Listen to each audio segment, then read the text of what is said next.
akin. At mabibigyan na nga din si Hex sa moment na yun. Naku, papasok pa ba rito si Kozen? Mukhang hindi na. JP, mapapatumba ba at magiging kapalit? Mukhang hindi. Escalera na ko! Mag-isa ka na lang yata dito!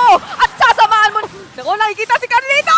Nakita na dito si Carlito pero hindi tatama Eternal Guard pero napakasakit ang damage dito sa TNC. Kinulangan pa nga.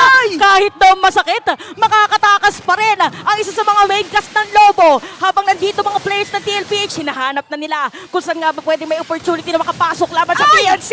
Naku po! Merong Earth Shatter on-mark combo pero naiwasan yung Frigid Glacier at may binalibag na naman. Kaso si Eds ang unang mawala at isa-isang tumatakbo ang TNC!